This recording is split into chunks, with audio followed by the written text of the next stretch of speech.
Welcome back to the deep dive. Today we are opening up a file that feels a bit like staring directly into the sun. Oh, yeah. It's one of those topics where you think you know the story. You know, you've seen the t-shirts, the coffee mugs, the Dan Brown movies. Right, the whole pop culture myth. Exactly. But when you actually look at the source material we have today, you realize the pop culture version is just the dust jacket of a very, very thick book. That is a perfect way to put it. We are, of course, talking about Leonardo da Vinci. And usually when people talk about him, they focus on, the mystery or just the smile of the Mona Lisa. Yeah. But our stack of sources today paints a picture of someone far more chaotic, far more interesting, and honestly, a bit more relatable than that perfect genius myth. Right. We're not here to just list off his paintings today. Our mission is to look at the actual mechanism of his mind. Like, how does one human being in a single lifetime become a master painter, a military engineer, an anatomist, a cartographer, and a botanist? And not just a dabbler, a master. A master. We're basically looking for his operating system. Yeah, the operating system. Because we have this listener profile in mind for this deep dive. We call it the learner. You know who you are. You're insanely curious. Yeah, maybe a bit scattered, interested in absolutely everything. And if that's you, Leonardo is basically your patron saint. But he's also a cautionary tale. Oh, big time. He is the ultimate example of what happens when curiosity is just completely uncapped. Yeah. It leads to brilliance, sure, but it also leads to a lot of unfinished business. So much unfinished business. So let's get into the sources. We have a biographical account that spans his entire life, from his birth in Italy to his death in France. We've got analysis of his military work, his scientific palimpsests, and his artistic masterpieces. Right. But I want to start with the environment that created him, because geniuses don't just pop out of the ground like mushrooms. Well, in Leonardo's case, the ground matters a lot. He was born on April 15th, 1452 in the town of Vinci, Italy. Hence the name, Da Vinci, just of Vinci. Precisely. It's not a surname in the modern sense at all. It's an address. Now, the family dynamic here is the first major clue to his personality. His father, Pier da Vinci, was a notary, wealthy, established. And the source notes, he had a number of wives throughout his life. Right, but Leonardo's mother, Caterina, was not one of them. Yeah, the source is a little ambiguous here, stating very little is known about his childhood, but the implication is pretty clear. He was born out of wedlock. Right. He was illegitimate. And in 15th century Italy, that status is crucial. If he had been a legitimate son, he likely would have been forced right into the family business. He would have been a notary. He would have been a notary like his dad. He would have gone to university, learned Latin, studied law, and lived a very comfortable, very boring, bureaucratic life. So his illegitimacy was actually like a freedom ticket. Exactly. Because he was illegitimate, he was excluded from the formal university system. He couldn't be a lawyer or a doctor in the traditional sense. So he became what he called a disciple of experience. He had to learn by doing, by looking, by making. He wasn't sitting in a classroom reading Aristotle in Latin. He was outside watching how water moved in a stream. That makes so much sense. He didn't have the dogma of the university telling him what to think or how the world worked. He just had his eyes. Just his eyes and his hands. But he couldn't stay in Vinci forever. He eventually moves to Florence, and this is where the education of a genius really kicks into gear. He gets an apprenticeship. And this is where we need to correct a funny little quirk in our source material. Oh, right, the transcription error. Yeah, one of the transcripts we pulled apparently had a bit of an OCR struggle. It identifies his master as, quote, Baroque Io. Huh. I saw that. I was reading it and thought, who is this Baroque guy in Renaissance Italy? Yeah, no time travelers here. It refers to Andrea del Verrocchio. And getting an apprenticeship with Verrocchio wasn't like signing up for a painting class. This was the most prestigious, high-tech commercial workshop in Florence. Let's drill down into this because the source lists the skill stack he learned there, and it is staggering. I want to read this list, and I want you to explain why a painter would need to know this stuff. Go for it. Okay, obviously sculpting and painting, but then metallurgy, drafting, chemistry, botany, cartography, and carpentry. It sounds like an industrial engineering degree. It really does. Why metallurgy? Why does a guy holding a paintbrush need to know how to smelt ore? Because in the 1400s, an artist wasn't just making pretty pictures for walls. Verrocchio's shop was a factory for everything visual and structural.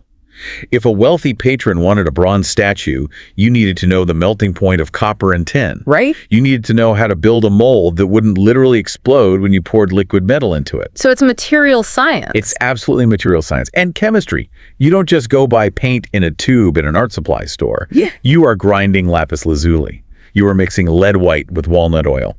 If you get the chemistry wrong, the paint flakes off in 5 years. Or it turns black. Or it turns black, and you get sued by the Duke. Leonardo learned that art is fundamentally a chemical and physical process. That reframes everything for me. He wasn't an artist who dabbled in science. He was trained as a craftsman, where art was science. If you built a cathedral dome, it had to be beautiful, which is art, and it had to not fall on people's heads, which is engineering. Exactly. Yeah. There was no division between those worlds for him. And that brings us to 1472. Leonardo is 20 years old, and he qualifies as a master in the Guild of St. Luke. And this is another detail that stopped me in my tracks. The Guild of St. Luke wasn't just for painters. The source says it was an association of artists and doctors. Yes. This is a massive aha moment for understanding Leonardo. Why were they in the same club? Was it just random administrative stuff? Not at all. There are two main reasons. One is very practical. They both bought their supplies from the same apothecaries. Oh, because of the ingredients. Yeah, painters needed raw pigments and minerals. Doctors needed powders and herbs. They were shopping in the same aisle, so to speak. Okay, that's the practical reason. What's the second reason? The second is philosophical and professional. Both the artist and the doctor relied on a really deep understanding of the human body. To paint a body convincingly, you need to know what's under the skin. To heal a body, you need the exact same knowledge. So being in this guild gave him access to a medical mindset.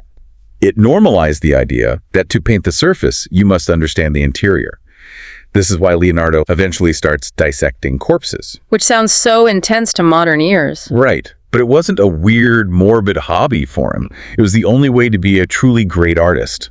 If you don't know how the muscle attaches to the bone, you simply can't draw the arm correctly in motion. Okay, so he's qualified, he's a master, he's got this Batman utility belt of skills, chemistry, metalworking, drafting. What does he actually do with it? Well, he starts working. His first collaborative works were with Verrocchio.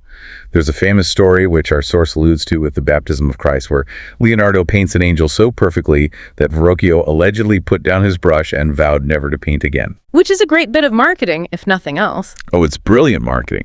But if we want to see Leonardo's own mind at work, pure Leonardo, we look at his earliest recorded drawing. It's a sketch called Arno Valley. And we actually have the specific date, August 5, 1473. I love that we have the exact date. It really anchors him in time. He was just a guy standing on a hill on a specific Tuesday or whatever, drawing a valley. And looking at that drawing, it's not just a pretty landscape, it's geological. He's looking at the rock formations, the water flow. He's using that cartography skill from the list. He's mapping the world visually. And here comes but that kind of defines his whole career. He starts to struggle with delivery. Ah, yes. The delivery problem. In 1478, he gets huge commissions. St. Jerome in the Wilderness and the Adoration of the Magi, these are career-making gigs. Yeah. And he completely ghosts them. He never finishes them. Both left totally incomplete. So let's play devil's advocate here. If I hired a contractor to redo my kitchen, and he did the wiring, built half a cabinet, and then just left to go look at birds, I'd be furious. I'd sue him. How did he get away with this, and why did he do it? Was he just lazy? I really don't think he was lazy. I think he was pathologically bored by execution. Unpack that for me. There's a quote the source mentions, "Art is never finished, only abandoned." Now, we put that on motivational posters today, but for Leonardo, it was a literal description of his workflow. He treated a painting like a scientific experiment. How so?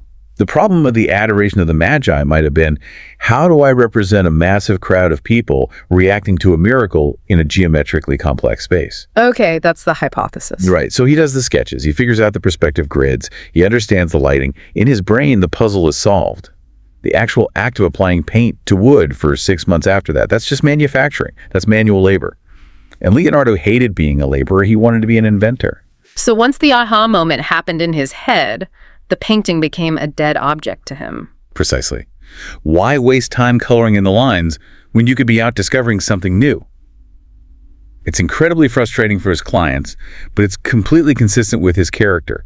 He wasn't a commercial artist. He was a researcher who occasionally produced art as a byproduct. But he did finish some things. We can't say he was a total wash. No, he did. Around 1478 to 1480, he paints the Madonna of the Carnation. It's a beautiful oil painting. Mary, baby Jesus, holding a carnation in her left hand, and then the Virgin of the Rocks. Or Madonna of the Rocks. The source uses both. Right, because there are two versions, which again shows he wasn't opposed to work. He was actually willing to do the exact same subject twice. But usually that was because of legal disputes or payment issues. He could finish things when the pressure or the inspiration was right. Speaking of finishing things, we have to talk about the heavy hitters. The masterpieces that he actually did get across the finish line. We're moving into his time in Milan and Florence now. This is really the prime of his career. And we have to start with The Last Supper. Commissioned by Duke Ludovico Sforza, worked on from 1495 to 1498. 3 years. For a mural. Yes. And the story of how he painted it is classic Leonardo. He would sometimes stand on the scaffolding for hours, just staring at the wall, not moving, just thinking. The prior of the monastery would complain to the Duke, saying, he's wasting time. And what was Leonardo's defense?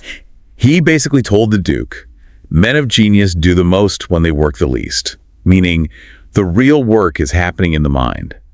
The painting is just the final, trivial step. That's a very bold thing to tell your boss. I'm not sleeping, I'm iterating. Yeah, it worked for him, though. But there's a technical tragedy here, too. Remember that chemistry skill we talked about? The mixing of the paints. He tried to reinvent the chemistry of fresco painting for the Last Supper. Traditional fresco requires you to paint really fast on wet plaster before it dries. Leonardo wanted to paint slow. He wanted to tweak the shadows. So he invented a new mix. Oil and tempera on dry plaster. Oh, no. And it failed. The paint started flaking off almost immediately. Within 20 years, it was ruining. So his greatest masterpiece was also a chemical experiment and went completely wrong. That is just heartbreaking. But let's pivot to the one that didn't rot. The Mona Lisa. Clay Gioconda. Started in 1503 in Florence. Completed, well, quote-unquote, completed in 1506. He actually kept it with him for years, tweaking it until he died. The source mentions something really interesting about the timing here. He wasn't just working on this quiet, intimate portrait. He was simultaneously working on a massive mural called The Battle of Anghiari. The juxtaposition there is wild. The Battle of Anghiari is a scene of pure chaos. Horses screaming, men killing each other, dust, fury. It's huge. It took 2 years. And then at the exact same time, he's going home and painting the Mona Lisa, this incredibly subtle, still mysterious woman. It shows the sheer range of his empathy. He could completely inhabit the mind of a soldier in a blind rage, and he could inhabit the mind of a woman with a quiet secret. And technically, the Mona Lisa is the absolute summit of his sfumato technique. Sfumato means smoky. There are no hard lines in that painting. It's all shadow and light blending seamlessly into each other. It's the atmosphere itself. And he also had that massive horse project around this era, right, for a patron. The massive horse, yes. This was supposed to be the biggest bronze equestrian statue in the world. He spent years designing the mold. He calculated the weight, the flow of the metal. He was finally ready to cast it. And then war happened. The bronze he had painstakingly collected for the horse was seized by the Duke to make cannons to fight the French. The horse was never built. Wow. That is a tragedy of Leonardo's life in a nutshell. The art was literally sacrificed for war. Which is deeply ironic because Leonardo himself was about to make a major career pivot into war. Yeah, let's talk about this. Around the year 1500, the artist Leonardo seems to fade back a bit, and engineer Leonardo steps up. The source says he was appointed as a military architect and engineer. It seems like a massive contradiction to us. The guy who paints the gentle Virgin Mary is now designing tanks and forts. But you have to understand the market. Italy was a war zone. Being a painter was nice, but being a military engineer, that paid the bills. That gave you real status. And he goes to work for Cesare Borgia. Right, transcribed as Caesar Borgia in our notes. But yes, Cesare Borgia, the illegitimate son of Pope Alexander VI and the real-life inspiration for The Prince by Machiavelli. He was a ruthless, brilliant conqueror. And Leonardo becomes his, what? His chief technology officer. Essentially, yes. Yeah. In 1502, Leonardo enters his service and creates a map of Cesare's city. And the source makes a huge point of this, saying this was at a time when maps were not very common. I really want to pause on this map. Because today, we have satellites, we have drones. How on earth does a guy in 1502 make an accurate satellite view map of a city? He can't fly. This is where the skill stack comes roaring back. He used geometry and drafting. He walked the streets of the city. He used a magnetic compass to get the exact angles of the walls. And he used an odometer, a device he improved, largely based on Roman designs that counted the revolutions of a wheel to measure exact distances. So he's literally walking the city, collecting data point by data point. Collecting raw, hard data, distance and angle. Then he goes back to his studio and uses trigonometry to translate that ground data into a bird's eye view. He essentially rendered the city in his mind from the perspective of the sky. That is mind-blowing. He synthesized a view he physically could not see. And it completely changed warfare. Before this, generals used symbolic maps, like here's a big castle drawing, here is a squiggly blue line for a river. Leonardo gave Borgia a tactical grid. Borgia could say, my artillery has a range of 500 meters, that means I can hit this specific street corner. It was weaponized cartography. Weaponized cartography. I feel like that's a metal band name. But it highlights that his science wasn't just abstract, it was heavily applied. But his obsession didn't stay on the ground. You mentioned he couldn't fly to make the map. Well, he wanted to see that bird's eye view, for real. We have to talk about flight. The source states very clearly he was obsessed with flight. Obsessed. And again, not in a, wouldn't it be nice to float on a cloud way, in a mechanical engineering way. He wrote the Codex on the flight of birds in 1505. What's actually inside that codex? It's not just pretty drawings of wings, it's hardcore physics. He's analyzing air resistance. He's analyzing the center of gravity of a bird in motion. He noticed that birds don't just flap, they glide. They use air currents. He realized that the air is a fluid, just like water. So he applied his knowledge of hydrodynamics, from watching streams in Vinci, to aerodynamics. Exactly. He realized that if you can swim in water, you should be able to swim in the air, provided you have the right flippers. That led directly to his plans for a machine similar to a helicopter and his flapping machines. Did he ever fly? I mean, we don't have any record of it, right? We don't think so. He didn't have an engine. Human muscles simply aren't strong enough to power those wings. But the theory was incredibly sound. He was failing because he lacked a power source, not because he lacked the understanding of physics. The source also mentions a scientific palimpsest from 1505 containing 18 folios. He was writing books, essentially, throughout his life. He was trying to organize his knowledge. He desperately wanted to publish. He wanted to be remembered not just as a painter, but as a true philosopher and scientist. But true to form, he never really organized them into a publishable format. They just remained his private notebooks. But one image from those notebooks became the most famous drawing in history, the Vitruvian Man. Created in 1490. Describe it for us. I mean, everyone has seen it on a tote bag or a poster, but what are we actually looking at? You're looking at a drawing depicting two superimposed positions of a nude male figure.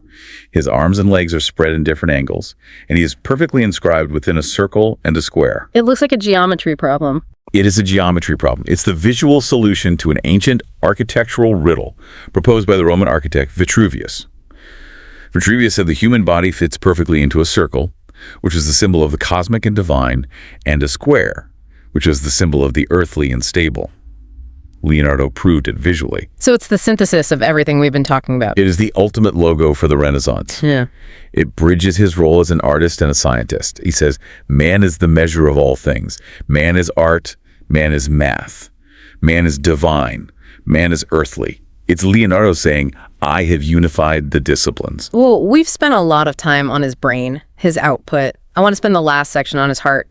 Who was Leonardo the man? Was he just this lonely genius locked in a tower with his notebooks? Not at all. He was known for being incredibly charming, very good-looking, and a fantastic conversationalist. But in terms of his personal relationships, the source is blunt. It states he was not attracted to women. He was gay. He developed very close long-term relationships with male companions. But he also had these very intense intellectual friendships with powerful women. The source mentions a few. Yeah, it mentions Cecilia Gallerani. Transcribed as Gallerani in the notes. But yes, Cecilia Gallerani, she was the mistress of the Duke of Milan. Leonardo painted her in the famous portrait, Lady with an Ermine. That painting is so alive. She looks like she's right in the middle of listening to someone speak. She probably was listening to Leonardo. They were very close friends. She was a poet, an intellectual in her own right. And then there are the two Dessa's sisters. The source transcribes that as West Days. Gotta love transcription bots. Yeah. Yes, Isabella and Beatrice d'Este. These were immensely powerful women who essentially ran courts. They corresponded heavily with Leonardo. They begged him to paint them. He deeply respected their minds. It seems like he valued conversation and intellectual exchange above almost anything else. He really did. And as he got older, That conversation shifted to mentorship. In 1506, when he returns to Milan, the source notes many prominent pupils began working with him. The apprentice becomes the master. He wasn't hoarding his secrets at all. He was actively training the next generation. Painters who would carry on his style. They learned his fumato. They learned his rigorous observation of nature. And finally, the journey ends. He leaves Italy. He accepts an offer from the King of France. Which king? King Francis I. And the king basically says, I will pay you just to live here and talk to me. That is the best retirement package ever. Truly. He moves to the Kingdom of France, to a place called Amboise. And he takes his notebooks, and he takes the Mona Lisa with him. And he dies there. Yes. May 2nd, 1519, at the age of 67. As we look back at this whole life, from the illegitimate kid in the hills of Vinci, excluded from university, to the sage dying in the arms of the King of France, I really want to circle back to that quote from the beginning. Art is never finished, only abandoned. It's the absolute key to understanding him. Because if we judge him by a modern checklist of finished projects, he looks incredibly scattered. A half-finished adoration, a bronze horse that became a cannon, a flying machine that didn't fly. Right, a terrible completion rate. Terrible. But if you judge him by inquiry, by the sheer pursuit of knowledge, he is maybe the most successful human who ever lived. Yeah. He didn't abandon those projects because he failed. He abandoned them because he learned what he needed to learn. Exactly. The painting was just the husk. The knowledge was the seed. He proved that you don't have to choose between being an artist and a scientist. He proved that to be a great artist, you actually must be a scientist. Yeah. You must understand the light, the anatomy, the geology. And vice versa. Yes, to be a great scientist, you need the imagination of an artist to see things that don't exist yet, like a helicopter in the year 1500. So, for you listening, for the learner, here is the takeaway. We live in a world that absolutely loves specialization. We're told to pick a major, pick a career, stay in your lane. Leonardo da Vinci's life proves that distinct fields like art and science are actually deeply interconnected. The highway is wide open. Don't let anyone tell you that your varied interests are distractions. If you like coding and you like pottery, code and make pottery. The pottery will teach you something about structure that will completely change your code. It's all connected. And here's the final provocative thought, the challenge for you to mull over this week. If Leonardo believed art is never finished, only abandoned, and if we look at his abandoned works as actual masterpieces. Where are you going with this? I am asking you, what unfinished projects in your own life are you beating yourself up about? The novel you stopped writing at chapter 3, the language you stopped learning after a few months? Maybe those aren't failures. Maybe you didn't quit. Maybe you just solved the puzzle you needed to solve at that time, and you successfully moved on. Maybe those are your abandoned masterpieces. That is a very forgiving and a very Da Vinci way to look at it. We are all just out here sketching our own Arno valleys. Exactly. Go out there, observe the world, and don't be afraid to abandon a few things if the learning is done. Thank you for diving deep with us today. Keep exploring. We'll see you next time.